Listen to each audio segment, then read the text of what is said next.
The laughter echoed across the parking lot. "Look at him, covered in grease and fixing that junk truck."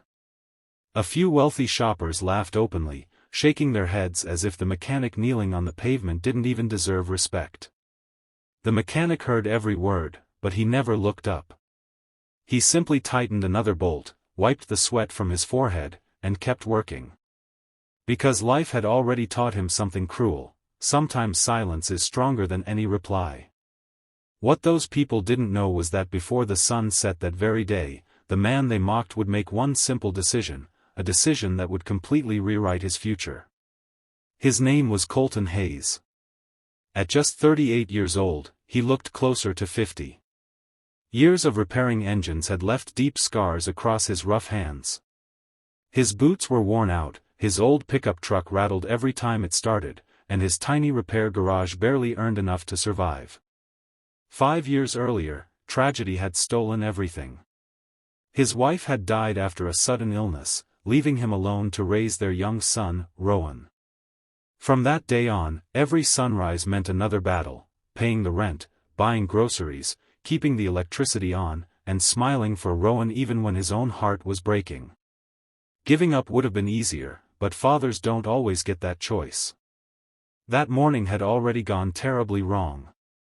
2 customers canceled expensive repair jobs, his landlord demanded months of unpaid rent, and the bank sent one final warning about repossessing his truck. By lunchtime, Colton felt like life was slowly crushing him. Yet he picked up his wrench once again, because someone at home was waiting for him, someone who believed his father could fix anything. Late that afternoon, Colton finished a roadside repair near one of the wealthiest shopping districts in the city. As he packed away his tools, something caught his eye. Across the street, a teenage girl sat alone beside a luxury SUV with a completely flat tire. Her face was buried in her hands. She wasn't just upset, she was crying.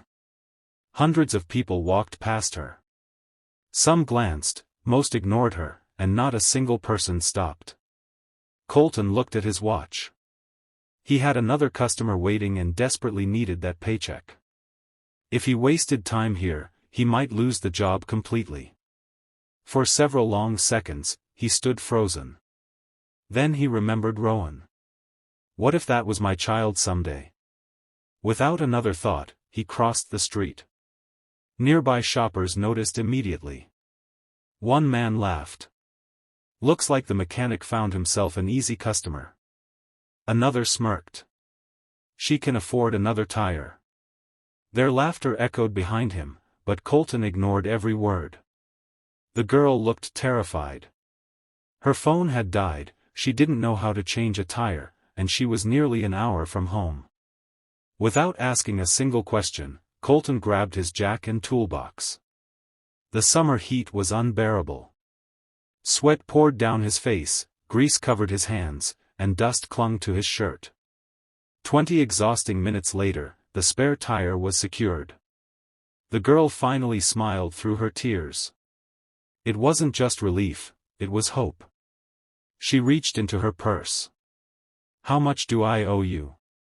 Colton smiled gently and closed his toolbox. "Nothing." She looked confused. "Are you sure?" He nodded. "Save your money." Then he added words she would never forget: "Kindness costs nothing, but it can mean everything." The girl thanked him repeatedly before driving away. Colton watched the SUV disappear into traffic, then climbed back into his old pickup and drove home, never imagining he had just changed his own destiny. That night, after dinner, Colton sat beside Rowan at their small kitchen table, helping him finish his homework. Rowan smiled innocently and said, "Dad, one day I'm going to build you the biggest garage in the whole city." Colton smiled back, but inside, his heart ached. He knew the bills stacked on the counter were growing faster than his income. After Rowan went to bed, Colton quietly picked up the overdue notices. The landlord wanted the rent within 3 days. The bank's final warning sat on top of the pile. If things didn't change soon, he could lose everything he had worked for. Exhausted, he finally fell asleep. The next morning began like every other. He unlocked the garage, switched on the old lights, and started organizing his tools. Business was painfully slow. Nearly an hour passed without a single customer. Then, at exactly 9:12 a.m., his phone rang. The number was unfamiliar. For a moment, he considered ignoring it. These days, unknown numbers usually meant debt collectors. But something told him to answer. "Hello, this is Colton." A calm, confident voice replied. "Good morning, Mr. Hayes. My name is Vivian Sterling." The name meant nothing. Until she spoke again. "My daughter is the young girl whose tire you changed yesterday." Colton immediately remembered the frightened teenager sitting beside the luxury SUV. Vivian continued. "My daughter couldn't stop talking about you. She said that while hundreds of people walked past her, only one person stopped to help, and that person expected nothing in return." Colton looked down at his grease-covered hands. "It wasn't a big deal," he replied quietly. "Anyone would have done the same." There was a brief silence. Then Vivian said something that caught him completely off guard. "I'm not sure that's true, Mr. Hayes. That's exactly why I'd like to meet you this afternoon." Colton frowned. "Meet me?" "Yes. There's something I'd like to discuss in person." Before hanging up, she gave him the address of a downtown office building. Colton stared at the phone for several seconds. He had no idea why one of the city's wealthiest women wanted to meet a struggling mechanic.